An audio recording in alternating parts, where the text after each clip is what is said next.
आपके अंदर के विचारों की शुभता में कोई खोट न कर दे, अशुभता को सदा बाहर निकालते रहें, ऐसा कवच होना चाहिए। सुबह उठते ही, शाम में सोते ही ऐसा जरूर बोलना चाहिए।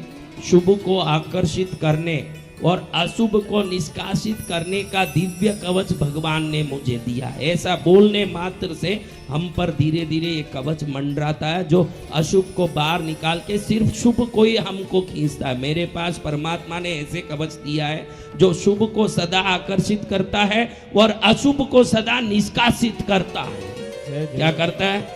अशुभ को निष्कासित करता है। हाँ, जितना अशुभ है वो बाहर निकलता है। दरिद्रता, पाप, व्यसन, विकार, पीड़ा सब बाहर निकलता रहता, खाली होता है। और जितने शुभ है दुनिया के धन दौलत समृद्धि सुख सब मेरे पास आते ही रहते हैं। क्या होते हैं?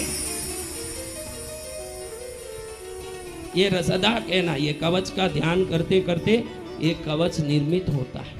क्या होता है? निर्मित होता है। मन में बोलो कि मैं बहुत सुंदर हूँ, मैं बहुत सुंदर हूँ। ये विचार से तुम इतने गर्व से बाहर निकलोगे कि बड़ी बड़ी सुंदरियां फैल हो जाएं। आपकी सुंदरता मायना नहीं रखता, सुंदरता का विचार मायना रखता है। अगर मैं सुंदर हूँ ये विचार आ जाए, कुबड़ी कुब्जा भी बड़ी गर्व से घूमेगी। नाती सुंदरी मर्लिन मंड्रो, दुनिया की सर्वोत्तम सुंदरी मर्लिन मंड्रो का नाम सुनो तो विश्व की सुंदरियों में उसका नाम था। आत्महत्या कर ली। क्या कर ली? आत्महत्या कर ली। वो जब घर से बाहर निकलती तो कम से कम 2 लाख लोग गेट पर उसको देखने खड़े होते थे। विदेशों की सर्वोत्तम अभिनेत्री मानी जाती थी और मर गई। क्यों मरी? मरते समय नोट लिख के गई कि मेरे जांग सही नहीं है, मेरा रूप सही नहीं है, ऐसे मुझे बहुत घृणा होती है, इसलिए मैं मर रही हूं। और उसकी सुंदरता का पूरा दुनिया कायल। एक एक पिक्चर में एक्ट करने 500 करोड़ 1000 करोड़ लेती थी और उसको अपनी सुंदरता से घृणा थी न, दुनिया उसके सुंदरता की कायल थी। दुनिया कायल होने से कुछ नहीं है। आपके मन में आभास होना चाहिए कि मैं धनवान हूँ, मैं श्रेष्ठ हूँ, मैं सुंदर हूँ, मैं सद्गुणी हूँ, मैं भक्त हूँ, मैं भगवान का हूँ। ये जब विचार आपके अंदर आएंगे, ये सोच के बीज उसी प्रकार के पौधे आपके जीवन में पनपा के बड़े बड़े फल देने लगेंगे। ध्यान रखें। जय गुरुदेव। सोच का बीज ही सफलता का वृक्ष लाके खड़ा करेगा। सोच कैसा है? आप में कितने लोग अपने आप देखो, झूठ मत बोलो। डॉक्टर, प्रोफेसर, मेडिकल कॉलेज के प्रोफेसर के पास झूठ बोलोगे, इलाज होगा? नहीं होगा। इधर एक गांठ आया आपको नीचे जांग के पास, उसका ट्रीटमेंट के लिए डॉक्टर के पास गए। अब जांग कैसे दिखाऊं, शर्म आ रहा है, इसलिए यहाँ है गांठ, यहाँ है गांठ, ऐसे करोगे। जहाँ गांठ ही नहीं है वो जगह दिखाओगे, डॉक्टर क्या ट्रीटमेंट कर पाएगा? नहीं कर पाएगा। हाँ,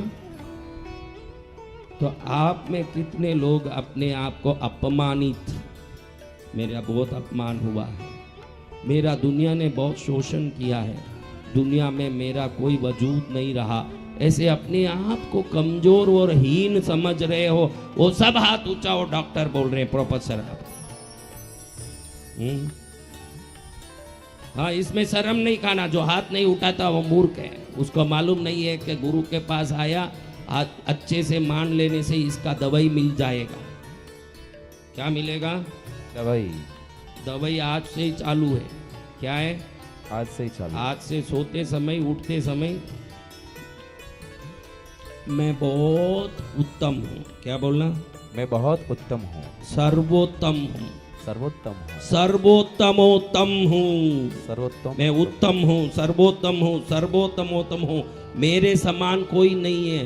दुनिया के आदर सत्कार प्रेम मिले ना मिले, मेरे अस्तित्व को इससे कोई फर्क नहीं पड़े।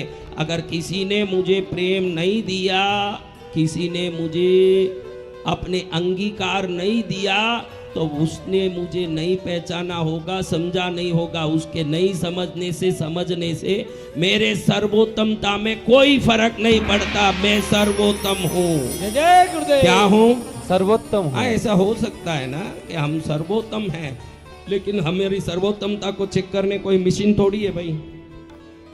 कोई मशीन है? नहीं। तो सामने वाला को अपनी बुद्धि से दिमाग लगा के हमारा हिसाब लगाता है, हमारा तोल मोल करता है। तो किसी का तोल मोल करने से थोड़ी मैं छोटा हो जाता हूँ। दुनिया के तोल मोल के तराज से मैं बहुत ऊपर हूँ, मैं सर्वोत्तम हूँ। तुम सबको ये रटना ही अभी दवाई है कृष्णगिरी में, हर एक को। सब तुम भी ऐसे ही हो, दलिद्रनिया ही हो, लेकिन हाथ नहीं उठाया है, फर्क इतना ही है। अंदर में तो सबको है, मेरा इसने इज्जत निकाल दिया, मेरे को इसने सम्मान नहीं दिया, वो सब में है तुम में। लेकिन तुम नाटकियां हो जो हाथ नहीं उठाई, वो बेचारा उठा दिया, फर्क इतना ही है तो सबको मन में वैर तो सबको है कि मेरे साथ इसने ऐसे कर दिया, है कि नहीं बोलो? है तो हाथ क्यों नहीं उठाया? फिर है तो क्या?